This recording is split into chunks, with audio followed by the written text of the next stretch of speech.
இனிய காலை வணக்கம். அன்பு நண்பர்களே, வாழ்க்கை பயணத்தில் நிறைய சிநேகிதங்கள், நிறைய மனிதர்கள்.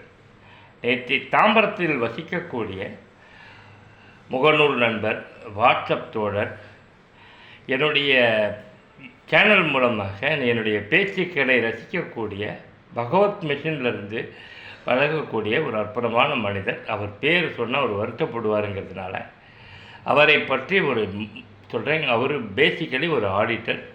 அவருக்கு இந்த புகழுரை பிடிக்காது. அவர் ஜஸ்ட் ஃப்ரெண்ட்லியாக எனக்காக ஐடிஆர் ஃபைல் பண்ணி கொடுத்தார். அவர் ஒரு ஆடிட்டர்.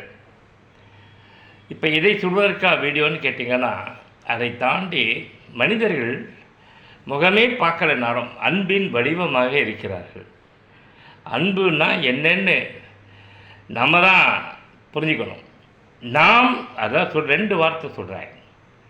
அன்பாய் இருங்கள், அன்புடன் இருங்கள். இரண்டு வார்த்தைகள் சார். அன்புடன் இருங்கள் என்பது அந்தந்த சுச்சுவேஷனுக்கு ஏற்ற மாதிரி அன்பாக இருப்பாங்க. மற்ற நேரத்தில் பழைய குருடி கதவை திரடின்னு வாழ்ந்துருவாங்க. அன்பாய் இருங்கள் என்பது அவனுடைய சுபாவமே அன்பாக இருப்பது.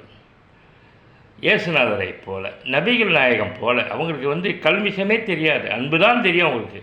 அவர்கள் வடிவமே அன்பின் வடிவமாக இருக்கும். அதைத்தான் அன்பே சிவம்ன்றாங்க.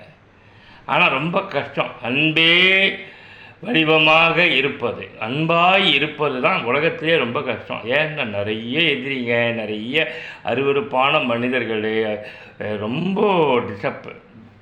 ஓன் பிளட்லேயே அந்த மாதிரி நீங்கள் நல்ல கேரக்டர் பார்க்க முடியாது. கூட பிறந்த ரத்தத்திலேயே எல்லாம் காம்ப்ளெக்ஸு, காழ்ப்புணர்ச்சி எல்லாம் இருக்கும். இந்த உலகம் எதை வைத்து மதிப்பிடுதுன்னு நினைக்கிறீங்க? நான் பார்த்த 62 வயது வரைக்கும் நான் பார்த்ததில் பணம் பணம் பணம் பணத்தை வைத்தான் மனிதனை எடை போடுறான். அதனால தான் பணத்தை பின்னாடி பிசாசுமே ஓடுறான். பணம்னா மிருகமாயிடுறான் மனுஷன். பணம்னா அவனுக்கு என்ன வேணால் செய்வான் பணத்துக்காக. ஆக இதெல்லாம் தாண்டி ஒருத்தன் அன்பாக இருப்பது என்பது மிகப்பெரிய கஷ்டம். அதுக்கு தான் இந்த வீடியோவில் சொல்கிறேன். இப்போ நான் சொன்ன பாருங்க, எனக்கு உதவி செஞ்சாருகத்தியாக அவரை நான் சுட்டி காட்டி ஏற்கனவே பேர் சொல்லலை. பேர் சொல்லும்போது அவர் வருத்தப்படுவார். சார் சாதாரண உதவி சார், இதை எதுக்கு நீங்கள் முன்னிலைப்படுத்துகிறீங்கன்னு சொல்லிட போகிறாருங்கிறதுனால அவர் பேர் சொல்லாமல் நான் மெயின்டைன் பண்ணுறேன். தாம்பரத்தை சார்ந்த ஆடிட்டர் அவர் என்னுடைய சுபாவம் எனக்கு உண்மையிலே ரொம்ப டிஸ்டர்பாக இருந்துச்சு. எனக்கு சைக்கலாஜிக்கலாக இந்த மாதிரி நிறைய மனிதர்களை என் வாழ்வில் நான் சந்தித்திருக்கேன். நிறைய கேரக்டர்ஸை மீட் பண்ணியிருக்கேன். நாசிக்கிலேருந்து ஒரு ராமலிங்கம் தொட்டு ஒரு நண்பர், அற்புதமான மனிதர். இன்னும் இது வரைக்கும் நான் முகமே நான்